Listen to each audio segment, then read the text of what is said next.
Greetings, and welcome to A Year of Movies, a Planet Geek production. For this project, we are using the Ivan Walters reference book of 365 films to watch on the day they happened. Each day, we watch a movie associated with the date we are watching it on. And as it is the 16th of April, we are going to be watching Gone with the Wind from 1939, directed by Victor Fleming and starring Clark Gable. To begin with, I have to admit that while I technically have seen this movie before, I have not seen it in one full sitting. I'm pretty sure I saw it a bunch of times on regular commercialized television, so there was just plenty of commercials throughout the entire thing. I don't think I actually sat through the entire movie. I'm probably sure I saw it in bits and pieces, and in no discerning order either, so this would technically be my first full through watch of this movie. And as I had already mentioned, not only does this movie star Clark Gable, but also stars Vivien Leigh, Leslie Howard, Olivia de Havilland, Thomas Mitchell, Barbara O'Neill, Anne Ruthert, George Reeves, Hayley McDaniel, Oscar Pollock, and Butterfly McQueen. So generally labeled as probably one of the greatest films ever made, it's kind of a hard pill to swallow in modern day. Well, visually, this movie looks spectacular. It's beautifully shot. They totally take total advantage of this movie being shot in Technicolor. Every outfit, every setting, every set design, every epic visual is just so brimming with life and color. Even when it's dark and brooding, we still have such a rich texture to the visuals of this movie. We have a fantastic cast of very notable actors, even like recognizable that I've seen actually even previously in this list of movies that I've already watched. Several people have popped up and like, oh yeah, he's from that movie, and oh right, I remember her from this one. So I mean, we're dealing with a very well-known, well-structured, and a very drawn-out story that is not lacking in any bit. Now, is this movie a bit on the long side? Yes, it is. It is a bit to sit through, and to be fully honest, I do not know how audiences in 1939 were able to sit there for almost 4 hours straight, even with an intermission. This is the first time I've seen it in its complete showing. Now, Vivien Leigh as our central character of Scarlett is a very interesting woman to be watching. For the most part, she's a very prudish character, and even though I know she starts off at being 16 at the beginning of the movie, and by the end of this movie she's in her like late 20s, that's how long the time span of this movie happens. It's interesting to see her development. In parts of her personality change while in other parts basically stall. Her unacquainted love for a gentleman who she keeps clinging to as part of her life, even while she gets involved with other gentlemen. It's just a sad yet strong advice, because trying to gain back her fortune that her family has lost because of the devastation of the Civil War to her household, she becomes this strong, almost independent businesswoman. That is a very great thing and a surprising thing, especially at the time. But to also still have this underlying little girl sort of insecurities is just an interesting juxtaposition between the two. And again, you can't watch this movie without knowing, first of all, the pop culture references that harken back to this particular movie. Several of the lines, several of the visuals. I found myself almost cackling loudly when she decides to make the dress out of the curtains sequence, because of, first of all, the Carol Burnett reference is just so hilarious as of a perfect example of that. When it came to the end of it, I was glad that I did finally watch this movie in its entirety, but I don't think that it's anything that I will be referring to in any future viewing, unless something majorly comes along that makes me want to watch this movie again. And it's near the very beginning of the movie itself, when they have the barbecue at the plantation of 12 Oaks on April 16th, 1861, which is about 15 minutes into this 3 hour and 58 minute movie. So while there actually isn't an actually date stated in this movie, we do know that the surrender of Fort Redner is on April 13th, and then 2 days later, there's the discussion on the front porch between Scarlett and the quote-unquote twins, meaning that's the 15th, which means the next day, the barbecue happens on the 16th. And one of the other facts about this movie is the amount of recognition it did get during the Oscars for that particular year. It ended up winning for Best Picture, Best Director, Best Actress for Vivien Leigh, Best Screenplay, Best Supporting Actress for Hayley McDaniel, Best Cinematography, Best Film Editing, and Best Interior Decoration. It also ended up getting nominated for Best Actor for Clark Gable, Best Supporting Actress for Olivia de Havilland, Best Special Effects, and Best Original Score. And as it is the 17th of April, we are going to be watching The Killing Field from 1984, directed by Roland Joffe and starring Sam Waterston. So like I've mentioned several times before, movies around this time that were coming out, I was well aware of, especially when there was so much buzz about the movie, especially moving towards Oscar season, but just the release of the movie and the basically based on true story sort of reveal that this movie does have. Now, I obviously have not seen this movie until this particular moment, so again, first watch for me. And as I had mentioned earlier, not only does this movie star Sam Waterston, but it also stars Hang S. Nor, Julian Sands, John Malkovich, Craig T. Nelson, Spalding Gray, Bill Patterson, and Graham Kennedy. And like I mentioned at the beginning, this is definitely based on true events, actual world happening events that happened in the late 70s, mid 70s.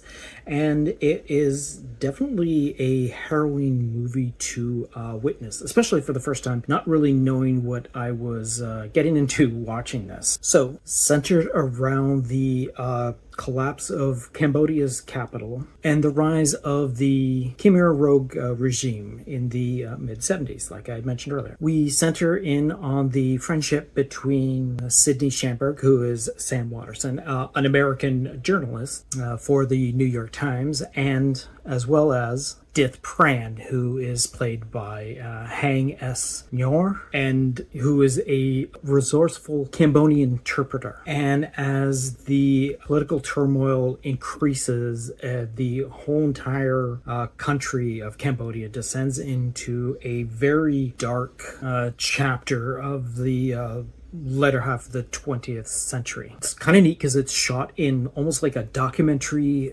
style, with like a documentary style like realism to it. But it also features just extraordinary performances and an unflinching yet very poetic cinematography that captures the beauty of Cambodia and all of its landscapes, as well as the horror that's unfolding within it. And among the very epic historical tragedy going on, it definitely centers in on the more intimate human interaction that happens during this time. To tell you the truth, it's a very emotionally devastating movie dealing with the Cambodian genocide happening at the time. And it's just, again, sometimes it's a little difficult to watch, wonderfully acted, and surprisingly, I was unaware of a majority of this cast. I did know going into this that Sam Waterston was the lead, and I was aware of Hang S. Nyor just because of the critical acclaim that he himself got once this movie was released. But again, other names that I did not realize were involved with it were also fully used to their wonderful performances throughout this whole entire movie. And it's when Shamberg and Pran go to the French embassy to await evacuation after the Khmer Rouge have entered Phnom Penh, which happens on April 17th, 1975, which is about 46 minutes into this 2-hour and 21-minute movie. And when it came to the Academy Awards for that particular year, it was awarded Best Supporting Actor for Hang S. Nyor, Best Editing and Best Cinematography, as well as being nominated for Best Picture, Best Director, Best Actor for Sam Waterston, and Best Adapted Screenplay.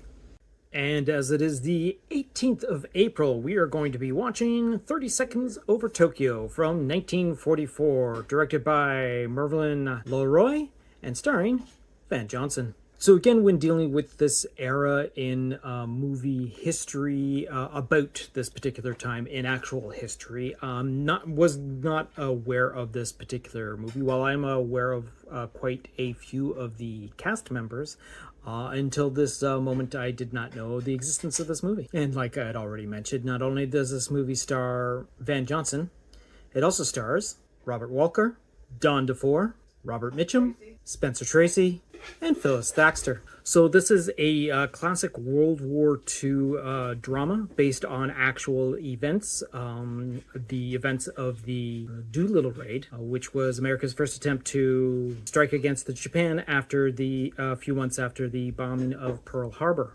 The film follows a group of U.S. Army Air Force volunteers led by Lieutenant Colonel James H. Doolittle, who is Spencer Tracy, as they prepare for and to execute a daring, high-risk secret mission that brings the war directly to the Japanese homeland. At the center is Captain Ted Lawson, who is played by Van Johnson, a young pilot and his crew, who balances their personal lives, including Lawson's relationship with his pregnant wife, Ellen, who is Phyllis Thaxter, with the demands of the intense training and the dangerous operation ahead. So shot with impressive special effects for the time, a mixture of not only models, but really cool like rear screen projection. The movie ends up blending the personal stories and camaraderie among the airmen and the tension of wartime duty. It features very strong supporting cast from such actors as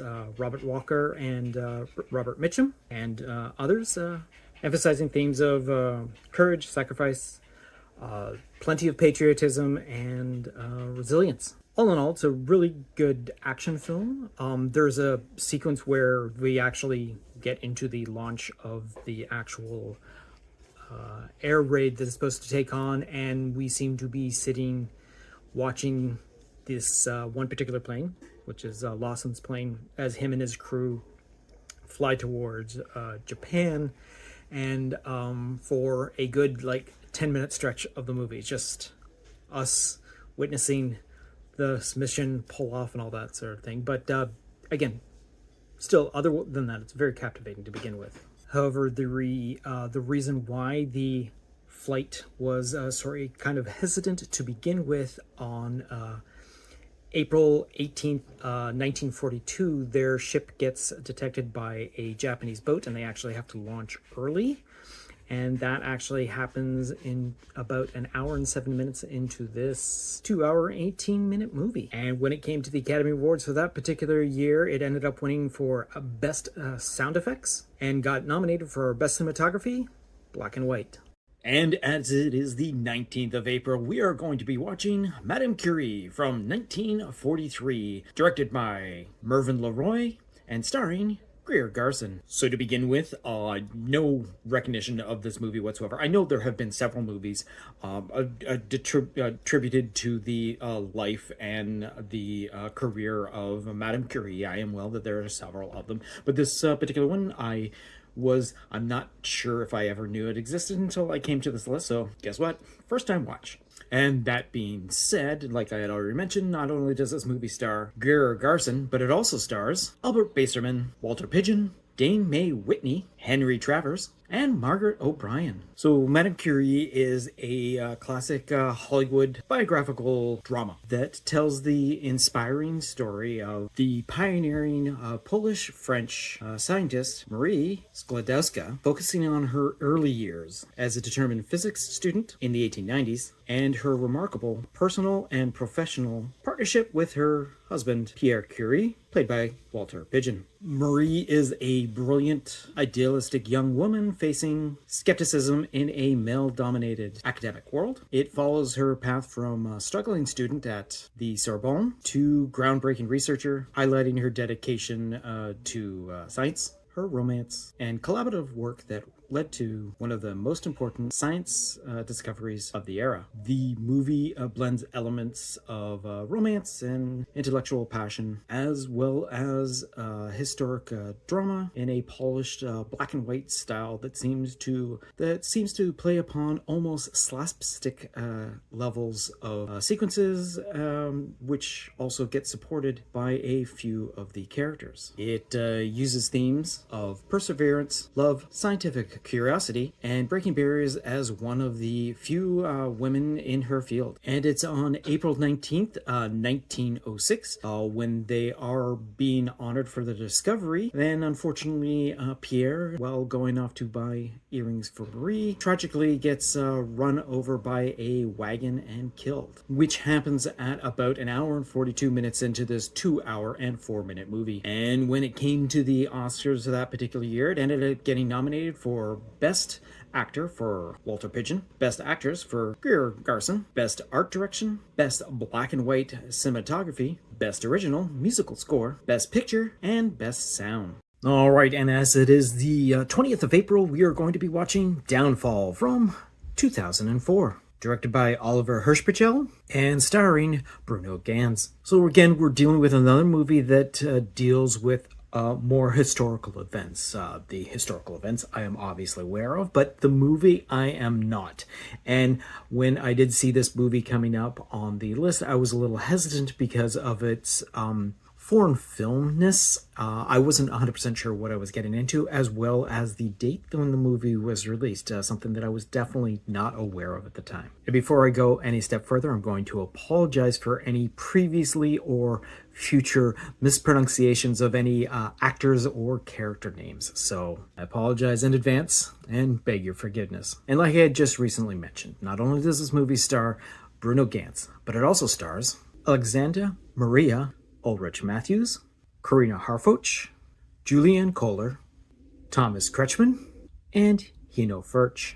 So generally what this movie is it is the final days of World War II, where the whole entire event is coming to a close. We are dealing with Hitler in his bunkers with his men and all the people surrounding him, and how he's dealing with the advancing forces upon him. The screenplay for this particular movie is based on actually two different novels. One is Until the Final Hour, which was co-written by Traudl Junge, who is actually one of the main characters of this movie. So it's her recalling of the situation that she finds herself in, as well as Inside Hitler's Bunker, by Joachim Fest.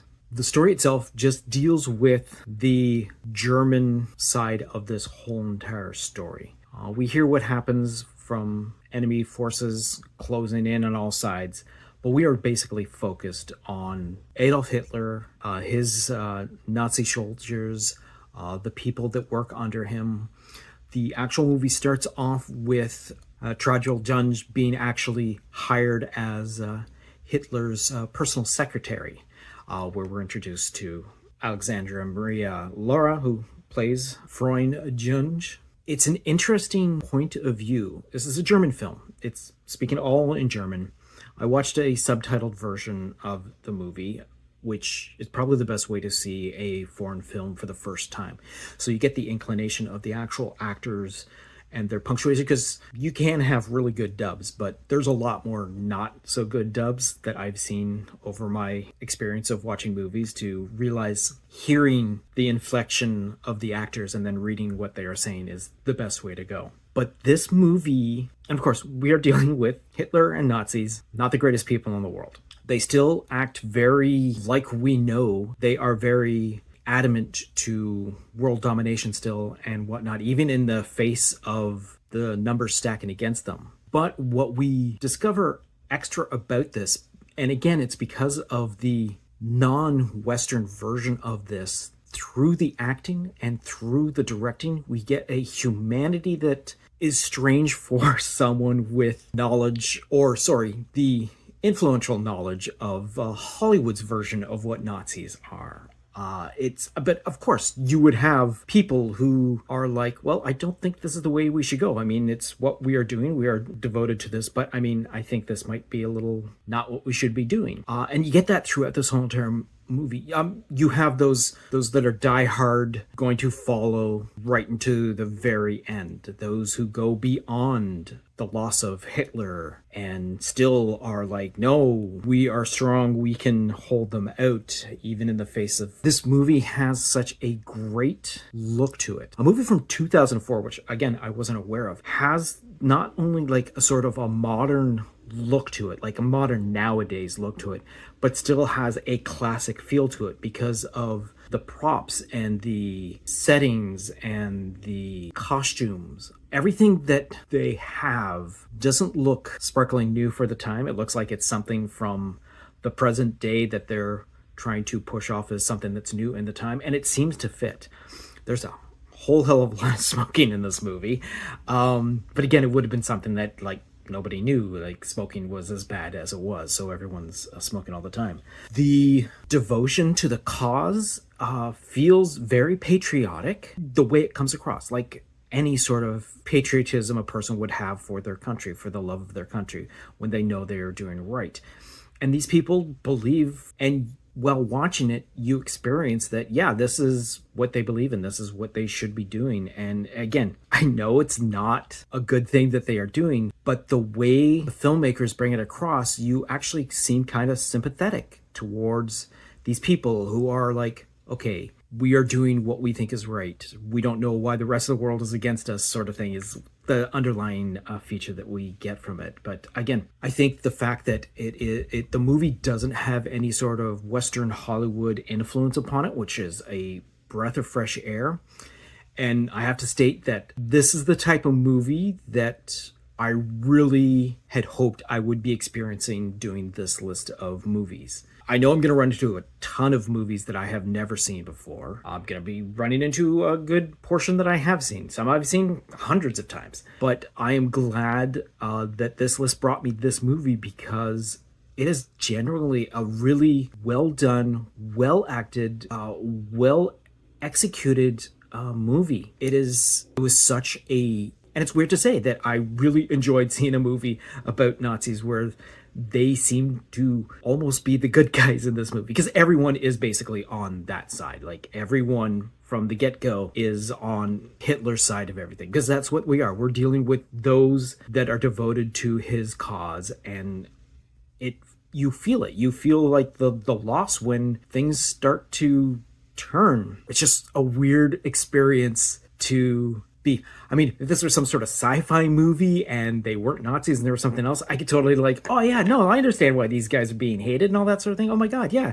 No, they should fight up against the rebellion or whatever it is. But yeah, so I'm really, really glad that I saw this movie. And it's very early in the movie when the Soviets start shelling Berlin. And that is on April 20th, 1945, which is about 6 minutes into the 2 hour and 36-minute movie. And when it came to the Academy Awards for that particular year, it ended up getting nominated for Best Foreign Language Film of the Year.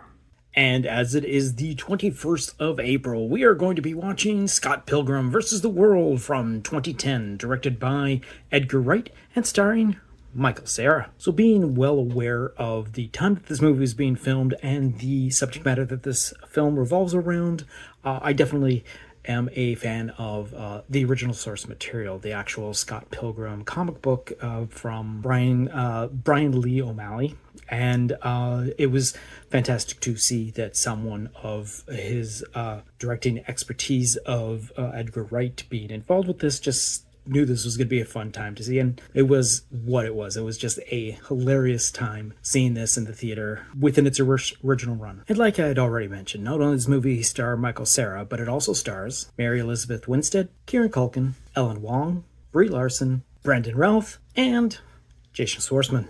So, to begin with, this is a very clever way to disguise a romantic comedy within a comic book, within a video game sort of movie. We have a lot of wonderful visual effects that play perfectly along with both the storyline and the action, and we have some great action. We had some fantastic fight sequences mixed with wonderful camera work and beautiful digital effects that intertwine wonderfully into this movie. We have a fantastic cast that is basically stacked with people that at the time become more and more well known, especially the fact that a good portion of our cast turns out to be like future superhero actors as well. And I cannot avoid the whole entire Toronto-ness of this movie. Because the original comic book is based in Toronto, Edgar Wright felt it was proper to not only include that as part of the storyline, but to actually film this movie in the Toronto area. And from the perspective of the 15-ish years that have passed, it's kind of nice to see a throwback to an earlier time of streets. There's one famous building that appears in the background several times that is at this date no longer existing, so it's always nice nostalgic wise to see it. Going to Casa Loma and showing all the beautiful 2010 of several buildings and venues, retail shops that some still exist to this day, and it's nice to see how they constantly go back to them and whatnot. And it's just such a fun movie to watch because we have a very engaging and charismatic cast, and again with the use of comic book frames and video game references and kung fu sword fighting action and over-the-top bombastic visual effects. It's just a pleasure to watch this movie from start to finish. One of the subplots of this movie, other than Scott having to fight all of Ramona's exes, which are played by Michael Cena and Mary Elizabeth Winstead, Scott's band is in a battle of the bands, and on their final battle that they are in happens on April 21st, 2011, which is an hour and 19 minutes into this 1 hour and 52-minute movie. And as it is the 22nd of April, we are going to be watching Cimmarron from 1960, directed by Anthony Mann and starring Glenn Ford. So to be fully honest, I was unaware of the existence of this movie.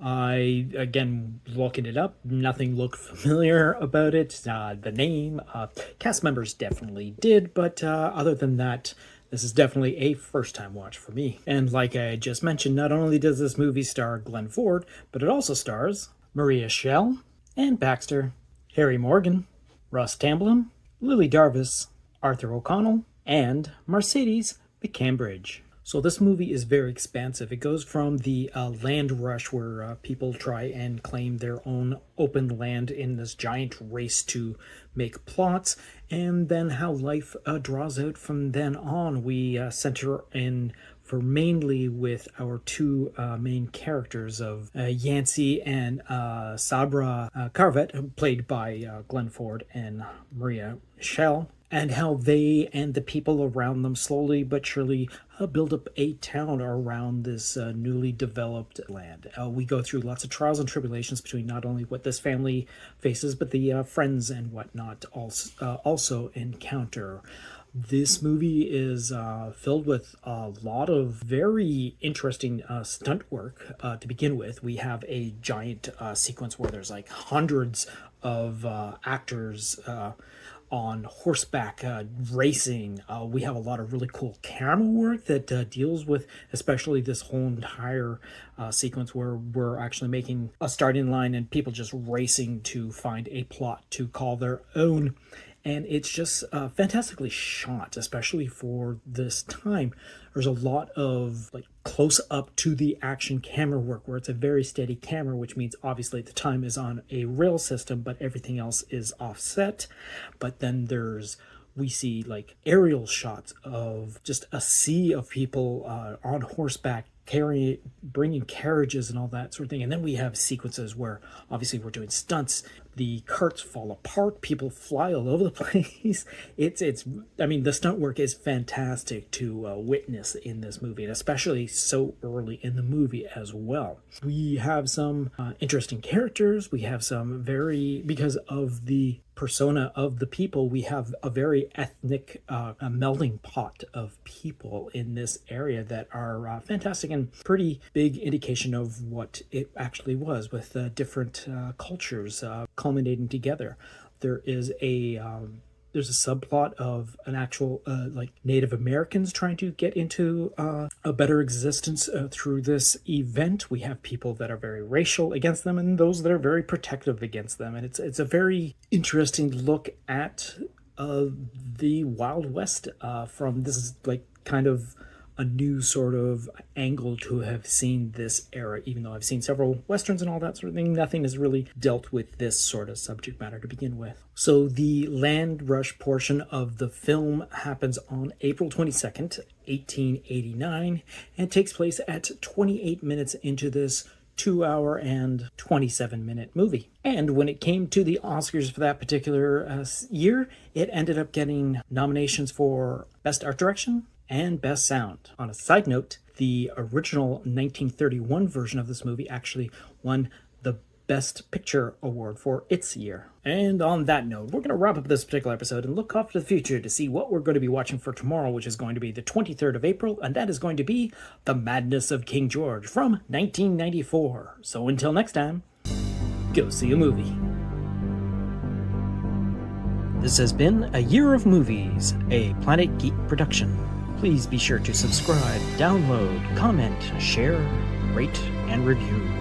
Once again, another thanks to Ivan Walters for his book, A Year of Movies, 365 films to watch on the day they happened.